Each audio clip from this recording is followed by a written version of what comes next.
All right, Rabbi, say good morning. Good morning. Let us begin. Begin by thanking all of our sponsors for this morning share. To thank our TALMUD TORAH sponsor for the month of Nissan, Saeed Sima Haken, for dedicating all the Shemar and Drashos this month to show their Hakarat Hatov to Hashem for all of his Nisim and Niflaos. May Hakadosh Baruch Hu continue to bestow his rachmanus upon us, redeem all of the hostages, and bring complete Hatzlacha to our precious soldiers, to Am Yisrael and to EretzYisrael. And the Ilui nishmat Shmuel Buck's father, Martin Buck, Motle ben Chaim Leib HaKohen, Zichron Livracha. Our week of learning sponsors, Paul and Kathy Pollack, in memory of Paul's mother, Florette Pollack, Sarah Bas Avrohom, Zichron Livracha. We hope that in the merit of our TALMUD TORAH, all of the neshamas Lavin Aliyah and the families in Nechama. So with that, let us begin. A lot to do today, Baruch Hashem. Some really exciting Gemara ahead of us as well. So we are picking up today's daf is Samech 65. We are picking up on the Samech Talmud base 64b at the Iked Amri. It is 2, 4, 6, 8, 10, 12, 14, 16 lines up from the bottom.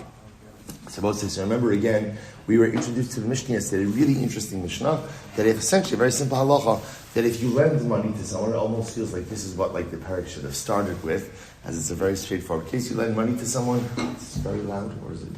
It's okay? Okay, if you go ahead and you lend money to someone, so you cannot live in their property either rent-free or at a diminished rent, because to do so ultimately again would allow the lender to go ahead and acquire an additional benefit, and that would constitute ribis. See Igid, so we'll say that's version 1. Version 2, Igid Amri, Amr of Yosef Am Yomi, Amr of Nachman, Afa Pisha Amr Adarach Hatzachaver Shalom Daito, Yetzirach Lalos Lo Schar. Even though in general the halacha is like this: if you live in someone's property without their knowledge, you don't have to pay them rent. Now, this is an important statement to qualify. What does that mean? Remember, there are many qualifications of this. This is halacha l'maisa. If you go ahead and it's not normally a property that's rented out, right? So remember again, you live in someone's property that he doesn't normally rent out. He's eino chaser. That person is not diminished. He's not put at a disadvantage. So I may benefit. Zenene v'zeino chaser. Normally that is permitted. Halaveni v'dar bechatzeri sarach lahalos lo schar. I will say, but let's say, for example, if I go over to Reuven and Reuven says, "Hey, Silber, lend me $10,000, and if you do so, you could live in my property rent-free," then that is usher. That is usher. Now, I will say, if you think logical, why is it usher? That's ribis. That's ribis. Now, I will say, I just want to be clear. If I lend Reuven $10,000 and Reuven says, "You can live in my home rent-free," and every month, will diminish the principal by the amount of the rent, that's fine. Right, that's just another form of repayment. The issue over here is that Reuven's going to pay me the $10,000, plus I'm getting the benefit of living in his home rent-free. That's where ribis comes in. So we'll say, so what's the in two versions? In version one, there was no statement tying the rent to the loan. In version 1, I lent Reuven $10,000, right? That was the loan, that was the transaction. And then just as an aside, right, I started living in his house rent-free. But there was never a stipulation between the two of us. In version 2, there was an explicit stipulation. Reuven said, lend me $10,000, I'll pay you back in a year. And in the interim, you can live in my house rent-free. So in version 2, there's an explicit stipulation. So man da'amra halveu kol shekin halveni. So the one who subscribes to version 1, certainly that is problematic, certainly agrees that version 2 is problematic. Because version 1, where there is no explicit stipulation, is going to be ribis. So certainly version 2, where there is an explicit stipulation, is going to be ribis. Uman damar halveni halvehu lo. I will say, but the one who subscribes to version 2, where there's an explicit stipulation, he said that's ribis, but version 1 wouldn't be a problem of ribis. My time, what's the reason? Keven demei kar lavadaiti dahachi osfei leslanba. We'll say, see, in version 1, since the loan was not made with the intention of the free rent, therefore, it doesn't serve as a problem. See, in version 1, I lent Reuven $10,000. Okay, then whatever. The next day, a week later, a month later, I begin to utilize his property rent-free. So according to version, right, the Mandamar version 2 would say that according to that, version 1 is not a problem. Why? Because it was never part of the stipulation. It was never part of the transaction. So therefore, again, it does not constitute ribis. I will say, it happens to we don't paskin that way. We paskin that, again, even if the free rent was not part of the transaction, it's still problematic. It's still problematic because anytime you are getting an additional benefit, in addition to the payment of your principal, whether or not it was stipulated or not, but it's clear or it's possible that in some way that additional benefit is related to what? The fact that I lent someone money, that's ribis. That's ribis. So I'll say this is actually a very important piece. Again, I was speaking about this yesterday. I think maybe over Shavuos, maybe we'll take some opportunity to do some different ribis cases. There's some really encouraging cases, because what this means is as follows. If you lend someone money, you have to be very careful about getting favors from that person. Because those, again, even though it's not like I lent Ruben $1,000, I walk over, so can I borrow a cup of sugar? Remember that $1,000 I lent you? Right? Obviously, it's not that. But just in general, there is a concern in halacha that if you lend someone money, any additional favors that you get from that person may carry a problem of ribis. So just something to keep in mind. Anyway, let's go back there. Rav Yosef Bar Chama, so it's an interesting case here. Rav Yosef Bar Chama, Takif Avdei De'inshi Demasek B'hu Zuzi, Va'avid B'hu Avidita. So Rav Yosef Bar Chama lent money to someone. Right? He lent money to someone, and what happened? And he lent money to Ruvain. Then afterwards, he seized is a strong word. He took Ruvain's Eved and took Ruvain's Eved to his house, Rav Yosef's house, to do work for him. Amalei Rava Brei. So Rav Yosef's son said to him, "My time Avid Marhachi. Why did you conduct yourself this way?" So to which Rav Yosef responded, because Rav say again, it appears like ribis, right? Rav Yosef lent Ruvain money, and then Rav Yosef afterwards goes and takes Ruvain's Eved to do work in Rav Yosef's house. So Rav Yosef's son says, Tate, right? Manishtana, what's going on over here? How are you able to do this? This should be ribis. So the Gemara says, Amrlei, Anak Rav Nachman Sirlei. I look Rav Nachman. What does Rav Nachman say? Rav Nachman, Avda Nuhum Kreise Lo Shavi. An Eved usually isn't worth the value of filling his stomach. I was about to say, what this means is most avodim underperform, right? They're lost leaders. They underperform. So therefore, again, an Eved is usually never working for his keep. So therefore, again, he's underperforming by Ruvain anyway. I just took him to my house to do some work, because at least if I take him to my house, what am I going to do? I'm going to feed him. So in fact, I'm saving Ruvain some money, because generally on any given day, an Eved doesn't even generate enough income to pay for himself. So like this, I took the Eved, I'm feeding him, I'm not causing Reuven any kind of loss. So Rava said, the Gemara says, so Amalei Eimer de Amrav Nachman ki go Dari Avdei de Markid Beikuvi.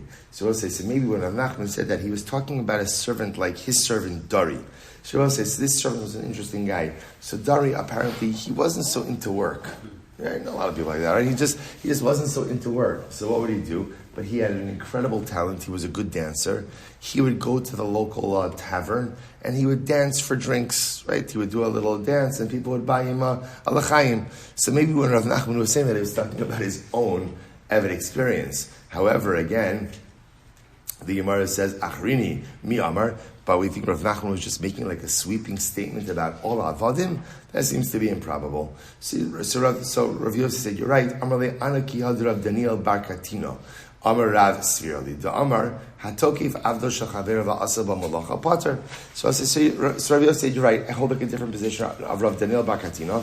So Daniel bar Katino said the name of Rav, that if you go ahead and you seize someone's Eved to do work. Now, so we're talking about a case over here. Let's say write Reuven as an Eved, and Reuven's Eved is not doing any work right now. And I go and I take Reuven's Eved and I bring him to my house to do work. That ultimately, again, I am pater. I don't owe Reuven anything. Why is that? We've seen this before. Top of Samachai 65a. Denechalei delonistri avdei. Because I will say it is in the master's best interest that what? That the slave, that servant doesn't have any idle time. Right? Idle time for avodim. Idle time for avodim, I will say, is not a good thing. It's not a good thing. So therefore, again, Rav Yosef posited, I was able to take Reuven's Ruvain's Eved, because this way I put him to work. He's no longer idle, and I'm actually doing it. It's actually a benefit. It's actually a favor that I am providing for Ruvain. I will say it is an incredible Musar Haskell as well. We too are Avadim. We are Avdei Hashem, right? We are Avdei Hashem. And I will say, in fact, again, this was the entire essence of Pesach, is that we became Avdei Hashem, v'lo Avdei Paro. It's the essence of the Yom Tov of Pesach. And I will say, what does the Gemara say? What is the most important thing for an Eved? What's the most important thing for an Eved? No idle time. I will say, I just want to be clear. No idle time doesn't mean that a person is working every minute. It doesn't mean that a person is learning every minute. But it means there's no idle time. Idle time is what we'll say. There should be no part of your life that is unscripted. The Piaget writes about this. The Rebbe writes that every part of your day should be scripted. Even your relaxation. You want to relax? Great. You are absolutely relaxed. How much time are you relaxing for? Right? What are the hours of relaxation? You want to sleep? Fantastic. What are the hours of sleep? The Rebbe says the goal is there should not be any unscripted time. That when I look back at my day, I should be able to account for how I used and it's incredible. The Piaget himself writes, he says, you want to hang out with friends, but he doesn't really notion of hanging out, but you want to hang out with friends? Great, go for it. How long? How long? And everything should be scripted. That is a life that prevents one from falling into the clutches of idleness. Because for an Eved, the bane of an Eved's existence is idle, unscripted time. Incredible. So the Gemara goes weiter. So Rabbi said, So Rabbi said, here's the problem. He said, Father, that's fine. In other words, yes, you could take someone's Eved and do work with him in order not to keep him idle, but Lamaisa, here's the problem. Father, you lent money to Ruvain. Even though normally the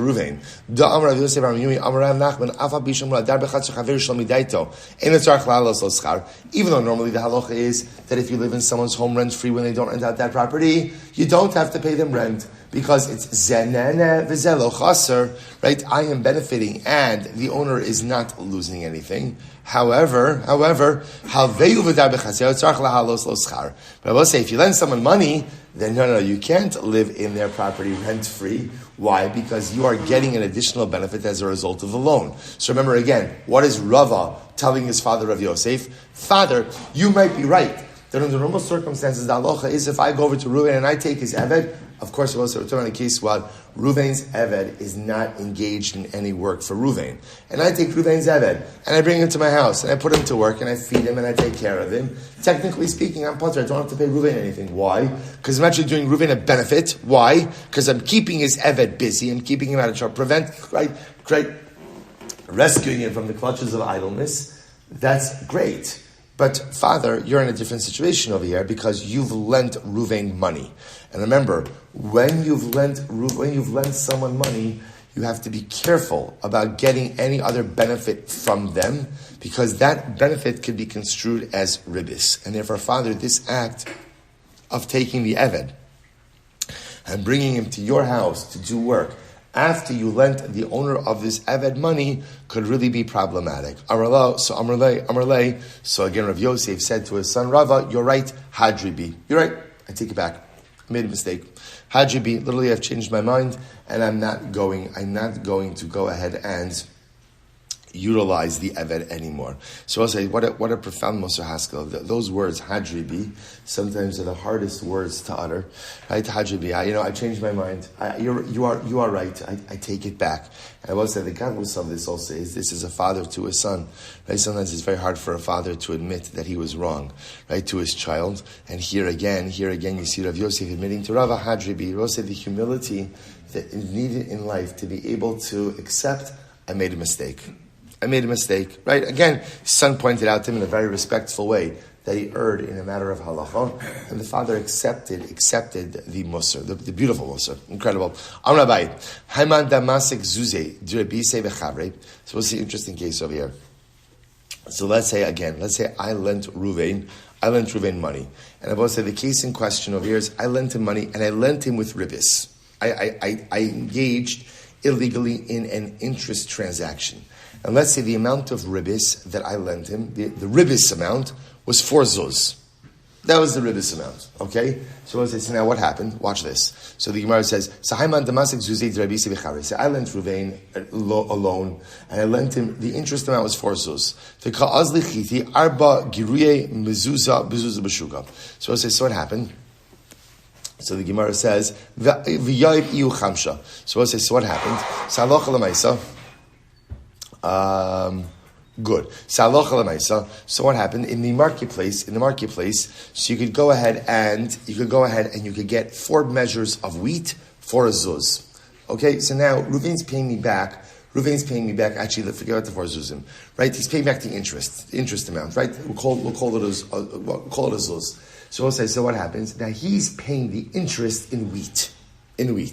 So normally the way the marketplace works is you get 4 measures of wheat for a zuz.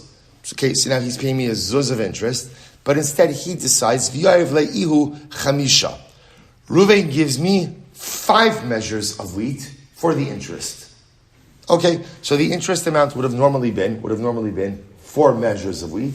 He gives me 5 measures of wheat. All right, so we'll say, so now, obviously, a ribbis transaction is illegal, and as we're going to see again, Beis Din does get involved. We extract ribbis. When ribbis has been given, so the legal system kind of is activated and the ribbis is clawed back. So now what's the shaila over here? The shaila is, what do we claw back in this case over here? Really, the ribbis was only 4 measures of wheat. Ruvain gave me 5 measures of wheat. So what does the halacha claw back? So ki mafkina minei, arba mafkina minei. Listen to this. The halacha only claws back for Ruvain 4 measures of wheat. Right? Why? Idach Azulehu de kamozel gabe. Because Rabbi said that 5th measure, that was something that Ruvain threw in. In other words, that's not the ribbis. That's not the ribbis. Now it's interesting. The Gemara doesn't call it a gift, which is interesting. But that's essentially how the halacha is treating it. Like Ruvain just gave me a cheaper wheat, or he gave me wheat at a cheaper rate. So it's interesting. When we claw back the ribbis, we only claw back the actual ribbis amount itself. Any amounts above and beyond the stipulated ribbis, essentially the halacha doesn't get involved with. Very interesting. Another case, Rava. A couple of cases like this. Rava Amar, Chamisha mafkinan minei, to make kara b'toras rabisa asadede. So Rava says, that's Abai. So Abai says, we only claw back 4. Rava says, what are you talking about? We claw back all 5. All 5. Why is the additional money being given? Why is it being given? Ribbis. If it's ribbis, claw it back. But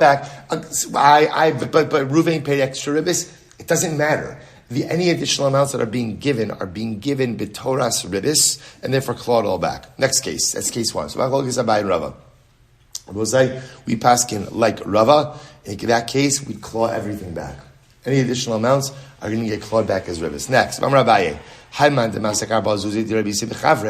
let's say now watch this. I'm sorry, this was the 4 zuz case, right? So now what happens? I'm the same case. I'm lending Ruvain money, and I will say in this case over here, it's what we call ribbis ketzutza. This goes back to, when did we start Izun that? No, this was 2nd day of last days. This was last day Yontif, Achron Shal Pesach. Ribbis ketzutza, right? Ribbis ketzutza is a defined amount of ribbis. This is classic ribbis, right? Classic ribbis is, I'm lending Ruvain $1,000, pay me back $1,200, right? Established, defined, predefined ribbis. So as I said, in this case over here, I lend Ruvain money, and again, we have ribbis ketzutza. He's got to pay me back 4 zuz. That's halacha, 4 zuz. So now what happened? Ruvain gave me a cloak as the ribbis payment. That's what he did. So he didn't give me 4 zuz, he gave me a cloak. Ki mafkinan minei, arba mafkinan minei, glima lo mafkinan minei. So we'll say this is interesting. Abaye says, when we extract the ribbis, so we'll say, so now, the cloak may be worth 4 zuz, maybe worth more than 4 zuz. The point over here that Abaye makes is when we claw back the ribbis, what do we claw back? Not the cloak. We just claw back 4 zuz. In other words, I will say, you see this theme over here in Abaye, that Abaye essentially says, when you have stipulated ribbis, the clawback is for the stipulated ribbis. That's it. The borrower chooses to give something more or different item. We're not getting into this. You made a ribbis transaction. We know exactly how much the ribbis is. That is the amount that lender is obligated to give back to borrower. So now in this case over here, Ruvain paid me back with a cloak. I'd keep the cloak, give back the 4 zuz. Rava says, no, glima mafkina mine, absolutely not. You have to give back the cloak. My time, what's the reason? Ki hechidil lemru glima demechsi v'koi glima deribisehu. Rava says it's very simple. The halacha can't let me keep the cloak. Why? Because Rava say that cloak is going to be identified as what? As what? A ribbis cloak. And Rava say, you can't have me walking around town with a ribbis cloak, right? Why? Because people are going to think that it's permitted to charge interest. So Rava said, by the way, it's similar to this idea that even like if the father dies, right? Let's say father stole, father dies, children inherit the object. Technically speaking, children are not obligated to give back the stolen property of their father, unless, of course, what? The object is extant, because then people will say, oh, there's the object that Reuven stole. So Rava posits over here, the same idea is in the cloak. If I got this cloak as an interest payment, even if I'm giving back the money, no, you have to give back the cloak. Why? Because it's a cloak of ribbis. And if you're walking around town, people are going to say, oh, Silber's wearing a ribbis cloak. All right, next case. So I'll say, by the way, once again, we pass like Rava in that case as well. Give back the cloak. Give back the cloak. So I'll say, see this theme over here. Whatever you're getting as a ribbis payment, give it back. Give it back. Next, Amar Rava. Haiman demasik tracer zuzei drabise v'chavre va'agar lechatzer demiskara ba'asara va'ogrin ehile b'tresar. So we'll say, now listen to this. Interesting case, right? I lend Reuven 12 zuz. Okay, now we'll say, 12 zuz of interest. Okay, I lend him 12 zuz of interest. Now we'll say, now watch this. Now, in return, what Reuven does is he rents me a chatzar that would normally be rented out for 10 zuz. But we agreed that the rental amount essentially would be 12 zuz. So essentially what I'm doing is I'm getting the interest payment in the form of a rental. He's renting me his property. Now, I will say, now, the way this is working is, but the rental price is inflated a little bit, right? So in other words, normally the rental price would be 10 zuz, but it's inflated a bit to be 12 zuz to satisfy the interest payment. Okay. So let's do this. So I will say, now what happens? Kimaf kina mine. I will say, now, the way this works is, I already lived in the chatzar, so I got the interest benefit. Now, Bezin comes along and says, give back the interest benefit to Reuven, to the borrower. So watch this. Ki mafkinan minei, tracer mafkinan minei. So I will say, so now here's what's interesting. When there's a clawback, what's the clawback amount for? 12 zuz. Because that was a stipulated amount of interest. No. Velemale, ki egra hechi daha kamishtar shili, hashta de lo mishtar shili, ki da agri kuli almahu, Da'agarna. So I'll say, listen to this. So I should be able to say like this. I don't have to pay 10 zuz. At most, what should I have to pay? Sorry, I don't have to pay 12 zuz. What should I have to pay? 10 zuz. Because 10 zuz is the real value of the rental. Right? In other words, I could say I was willing to accept the value as 12 zuz because essentially it was free money, so to speak. It was interest fine. Normally the rental will be worth 10 zuz. I'll accept it as 12 zuz because again, that's what we agreed upon. But now if you're clawing back money from me, why should you claw back 12 zuz? At most, you should claw back 10 zuz because that's the actual value of the rental. Because we say back to the lender, Mishum de Amarle Savris the Kabbalas. No, you accepted it. In other words, you accepted, you valued this rental at 12 zuz. So for you, this represented a 12 zuz value. And therefore, in the clawback, you're going to have to pay back 12 zuz. So I will say, so really 3 different scenarios, which really boil down into 2 cases. Number 1, I will say, whatever you get for ribbis, that's what you give back. So again, you are only supposed to get, 4 measures of wheat. You got 5, you give back 5. You got 4 zuz, but the borrower gave you a cloak, you give back the cloak. You got a service, and that service was overvalued, right? To match up to the amount of ribbis. After you got that service, when you pay back the ribbis, you pay back the actual amount of the ribbis, irrespective of whether or not the service was inflated. Incredible. Mishnah, here we go. You could increase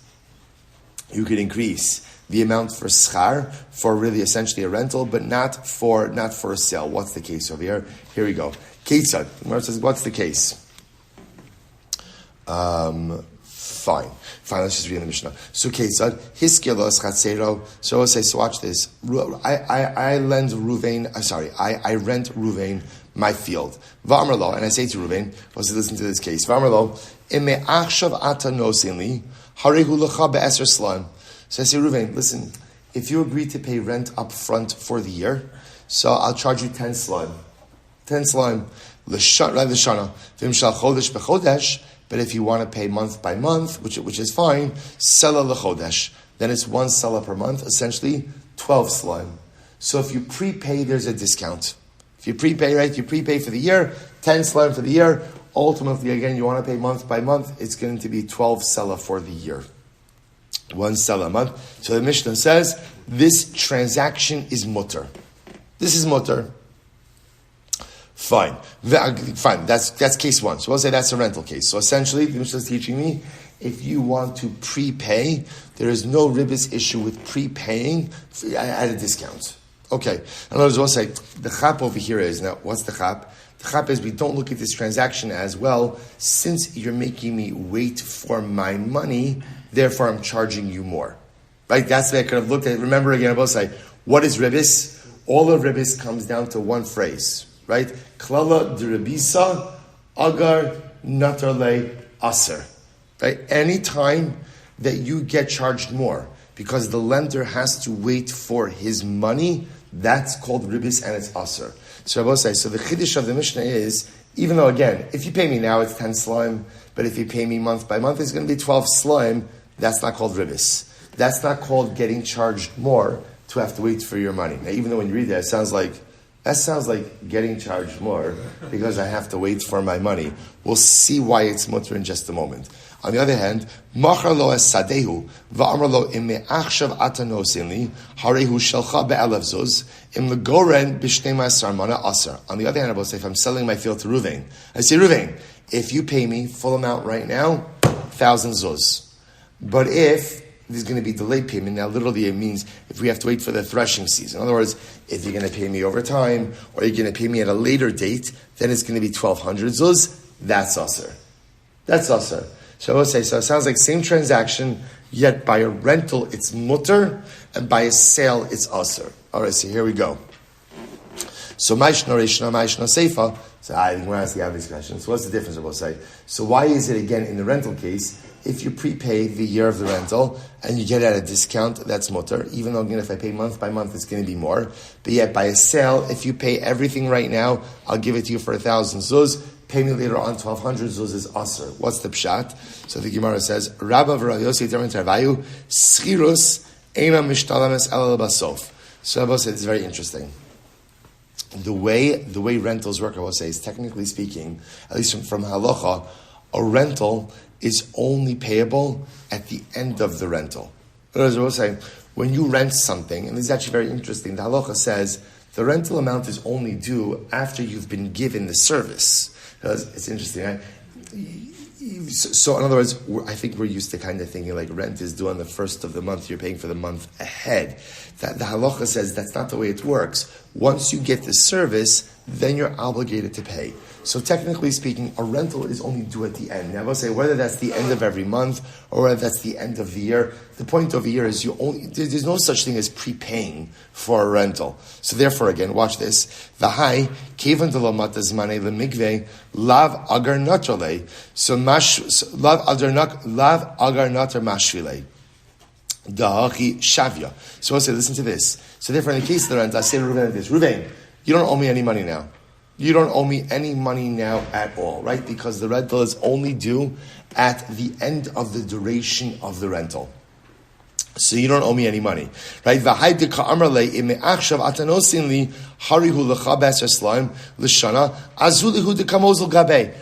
you don't owe me anything. What I'm offering Ruvain is, look, you owe me nothing, so you don't have to pay me at all. And therefore, again, when I tell you that it's 1 sela a month, I will say, what does 1 sela a month represent? That's the actual value. That's the actual value. And what I'm offering you is the opportunity, ultimately, again, for a discount. I'm offering you a rent discount if you want it. So therefore, again, I will say, so because the way rent works is that rent is only due at the end of the rental duration, monthly or at the end of the year. And again, I'm telling you what the actual rate is. The actual rate is 1 selah per month, 12 selah. But I'm offering you an opportunity for a discount. There's nothing wrong. So therefore, we'll say, remember again, I'm not charging you. We'll say everything is in how the transaction is structured. I'm not charging you more if you don't pay me up front. I'm charging you market if you don't pay me up. You don't have to pay me up front because that's not the way rentals work. Instead, what am I offering you? I'm offering you a discount if you want to prepay. That's not ribis. Ribis is only when you're charged more because you're not getting the money up front. That's not this case. They both say, if I inflated the rent, because at the end, even though rentals can be a little bit more objective than the sale of real estate, so if I inflated the rent, that's something else. But Lamaisa, assuming that I'm charging a regular market price, rental is not obligated until the end of the duration of the rental. And therefore, again, I'm not charging you any extra. Instead, I'm offering you the opportunity for a discount, and therefore that is permitted. Incredible. And that, by the way, that is halacha l'maisa.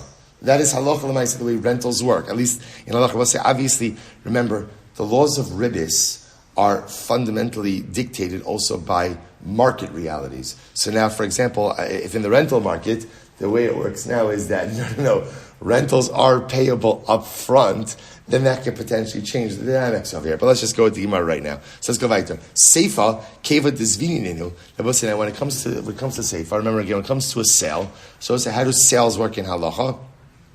So given the zininu by the mishkal daime achshav hilchach agar natrale huva aser. So we'll say. So now remember again. We'll say, how does it work with a sale? When you buy something, when do you give the money? Let's see. When do you give the money? Now, at the time of the sale. At the time of the sale. So that's the way it works. I'm selling you something. Give me my money. So I will say. So now it's clear in that case. If you give me my money now, the amount is X. If you make me wait, it's X plus Y. So I'll say, why is it X plus Y? Because you're making me wait for my money. What is that called? That's called ribis. So I'll say, it's great. It's a very similar. So therefore, everything depends on the nature of the transaction.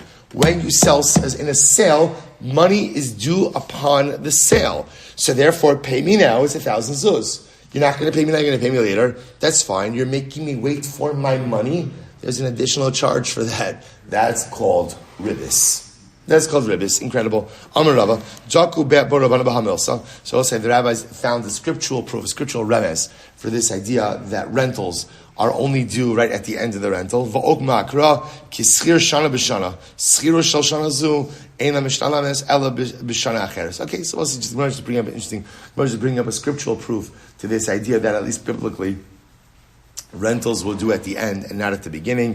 Kischir shana b'shana, like the rental of 1 year in another year. It shows you that the rental for 1 year was only due the next year. I will say, by the way, it's actually interesting that it sounds like the way rentals were done actually is biblically is that you'd pay in yearly increments. So not even monthly. In other words, it was a monthly amount, but due at the end of the year. Okay, so Rabbi we make this fundamental distinction between a rental and a sale. A rental because it's only due at the end. Therefore, again, you could offer a discount. Because here, no problem. You want to pay regularly, pay regularly. That's fine. I'm offering you a discount. That's mutter. A sale that's due now, to offer one amount now and a higher amount if you pay later, that is ribis. Let's go weiter. Im legor mishtei masar manash aser. So let's listen to this. I'm Rav Nachman. So Nachman says as follows. Tarsha shari. Okay, I will say. Okay, here we go. So now we're getting into a little bit more of an in-depth sugya. It hasn't really been in-depth up until now, right? So now we're getting into a little bit more of an in-depth sugya of tarsha. So Rav Nachman says a tarsha is mutter. Okay, so we'll say, what is tarsha? Take a look at Rashi. Tarsha shari. Rashi says, limkar schora bahamtana biyoser midameha ובלבד שלא יפרוש לו אם מעכשיו הרי הוא בפחוס, אלא ימכר סתם בכך וכך ליום פלוני. So Rabbi say, watch this. Rav Nachman says like this. Tarsha means I'm selling merchandise to Ruvain at a higher price. Right? I'm selling it at a higher price. So Rabbi say, it's actually like a little bit of a reverse future. Right? Futures are normally at a discount. So this is, I'm selling... Avi Fogel told me that yesterday. I'm actually selling this at a higher price for later on. So what I'm saying, I'm telling you now, wheat, right? But we're locking in a higher price later on. Now, what's the chap about Tarsha will say is, there is no mention of, if you pay me now, I'll sell to you at a discount, right? Rather, again, it's just like the second part, which is, we're selling you now wheat, right? We're transacting wheat now to be delivered at some future date for a higher price. That's called the Tarsha. So the Gemara says, so Nachman says, that is mutter. All right, so the Gemara says, okay, let's analyze this.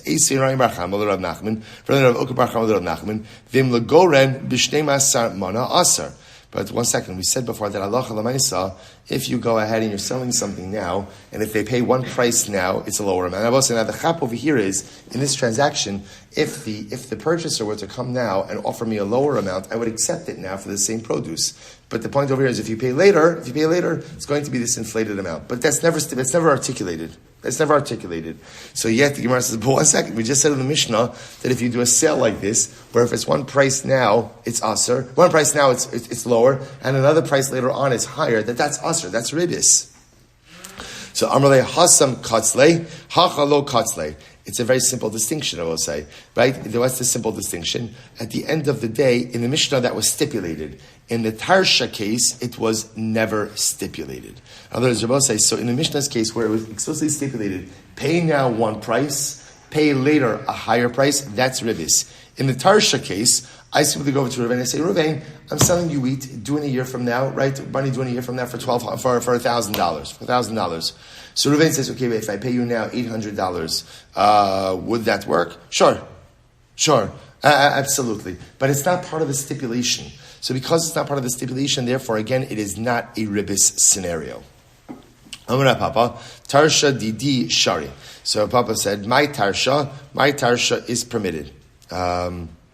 If you take a look, fine. That's actually right. Tarsha Didi Shari. My Tarsha is permitted. So both say, so essentially what's happening, we're going to see this Tarsha mechanism essentially removes any discussion about a contemporary price and links everything to a future price. Because it's actually a great chap. The only time you get into ribis, Rabbi say, is essentially when there are two prices. One if you pay now, and one if you pay later. Because the only reason why there's a higher later price is because you're making me wait for my money.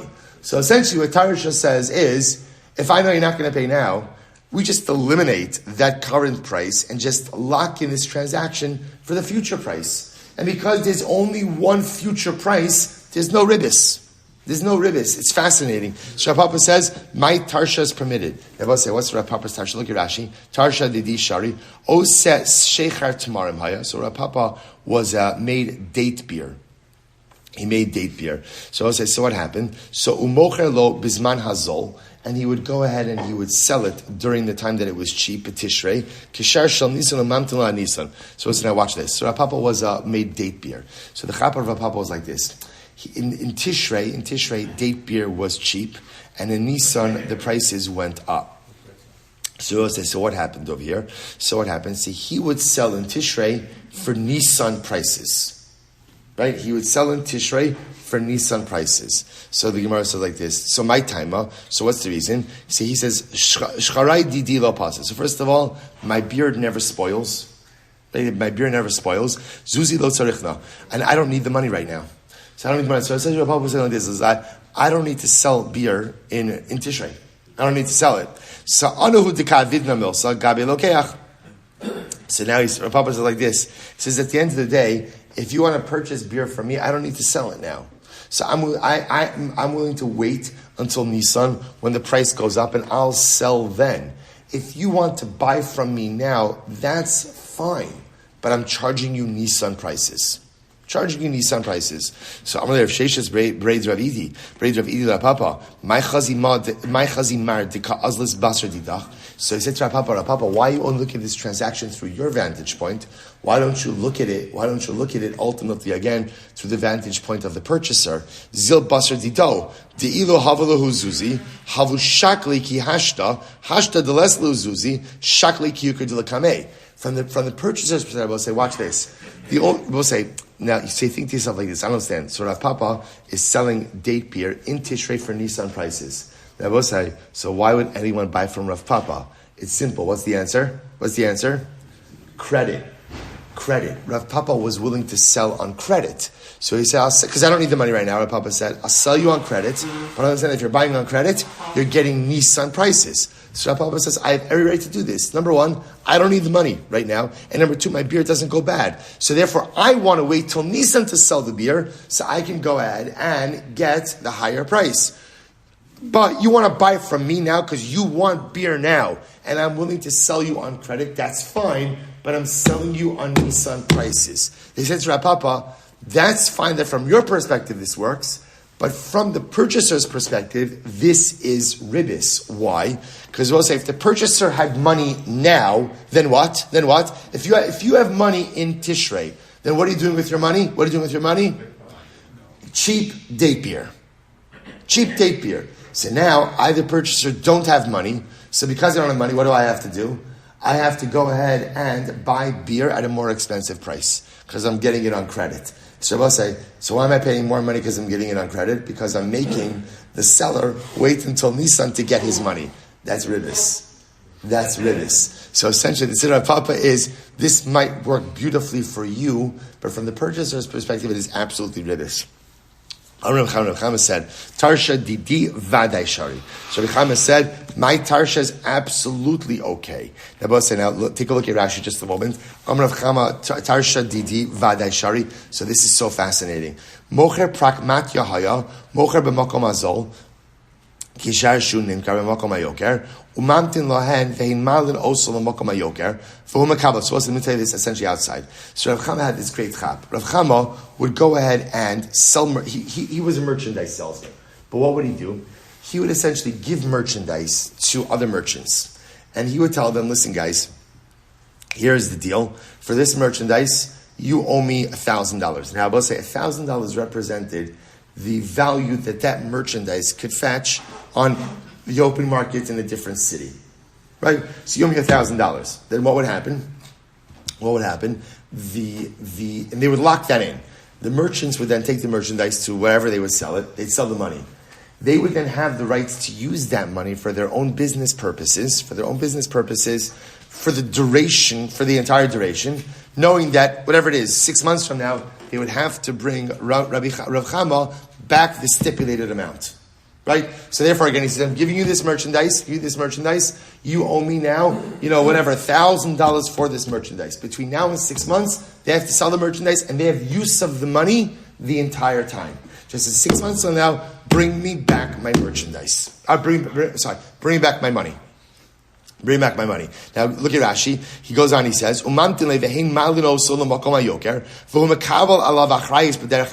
said the whole chap was, Rabbi Chama, as long as the merchandise was extant, Rabbi Chama had achrayis. He took responsibility for the merchandise. So if something happened, it was stolen, it broke, he would bear full responsibility.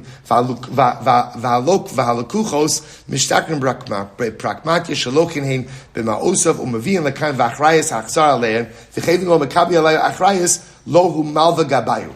said that interestingly enough, this wasn't considered to be a loan. See, Rabbi said the chap over here was like this. The value of the merchandise in the area where Rav Chama gave it to them was, let's say, $500. But if you take it to a faraway place, ultimately, again, it could be worth $1,000. So halacha l'maisa over here, there's no ribis in this situation. Why is there no ribis? There's no loan. Why is there no loan? Because halacha l'maisa, essentially, Rav Chama retains full responsibility over the merchandise till the moment that it is sold. Once it's sold, the proceeds become a loan. But that's fine, because the proceeds was $1,000 is the loan amount, and that's the amount that they're obligated to give back. There's no ribis. Incredible. So the Gemara says, listen to this, that this is permitted, totally permitted. My time, but what's the reason? Because Rabbi Chama says, I maintain full responsibility over that money.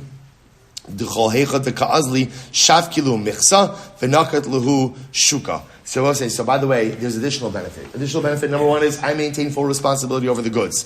Number two, I will say, ultimately, because it's goods of a Talmud Chacham, parsonage. Talmidei Chachamim's goods are tax exempt. Not only that, Talmidei Chachamim have first rights of sale in the marketplace. So these guys get the added benefit of utilizing my merchandise. So I'll say, so v'hilchasa amud beis, v'hilchasa ki Rav Chama.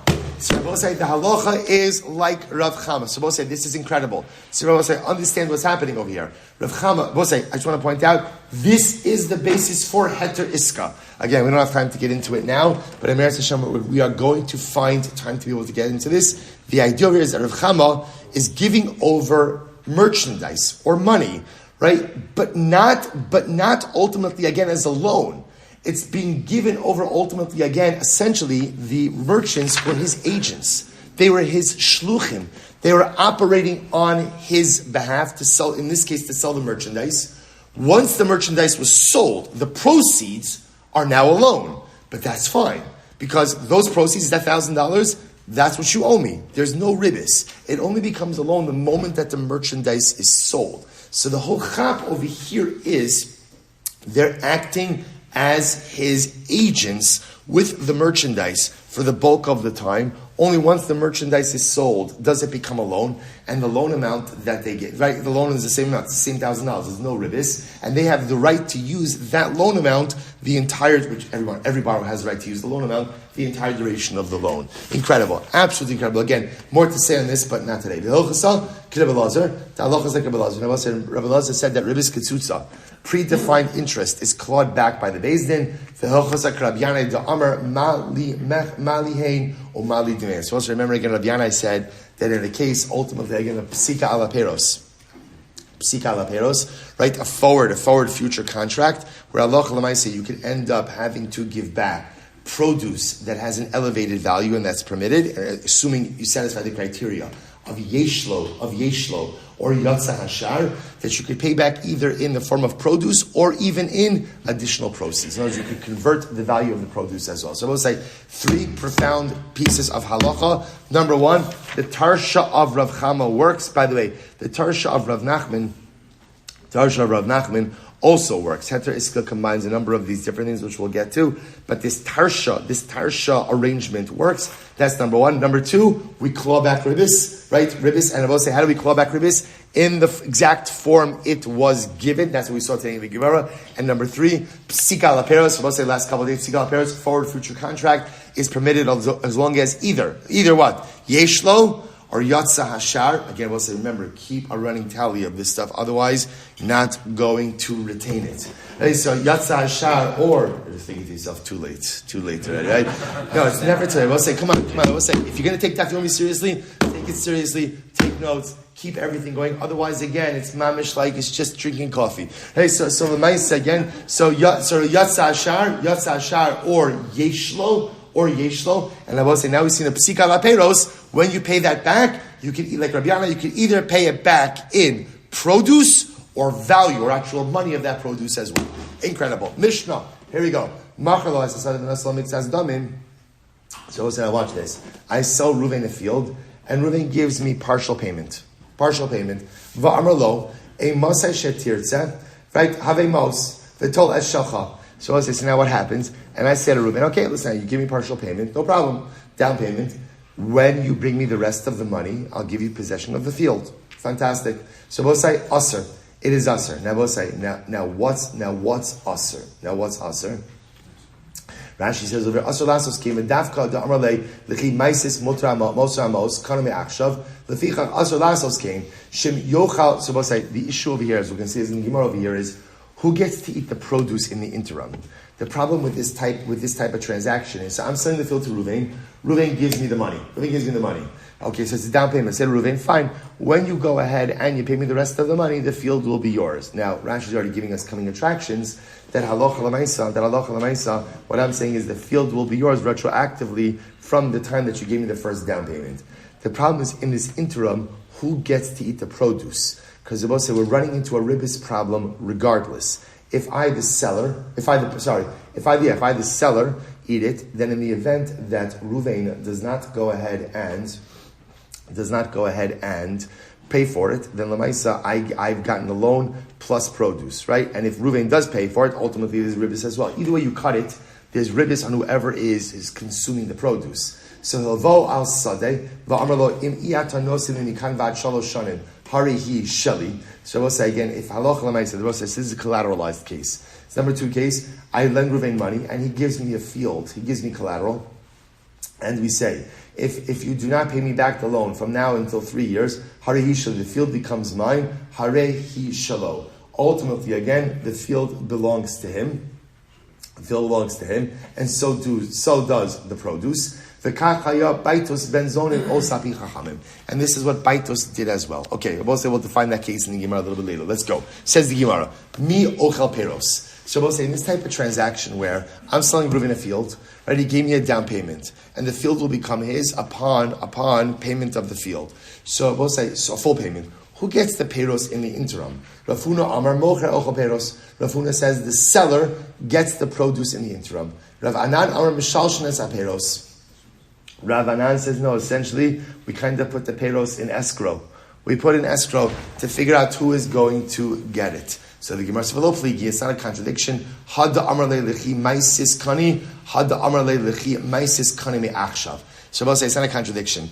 Everything depends on how you structure the transaction. If halacha l'maisa, I say, Ruvain, you gave me the down payment. The field is only yours when you pay me the full amount. So we'll say in that case it's clear. Who owns the field until the full amount is tendered? Who owns it? Who owns it? Me. Which means who gets to eat the peros during that entire time? Me. As opposed to if I say, Ruvain, when you pay me the money, the field will become yours retroactively.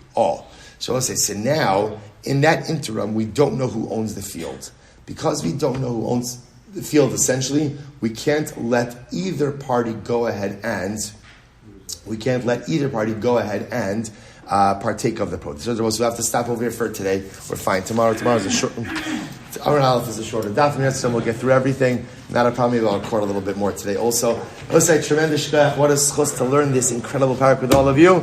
Shkoyach. Have a good Erev Shabbos. All right, Chav on Zoom. A good Erev Shabbos, everyone. Chav EretzYisrael. A good Erev Shabbos.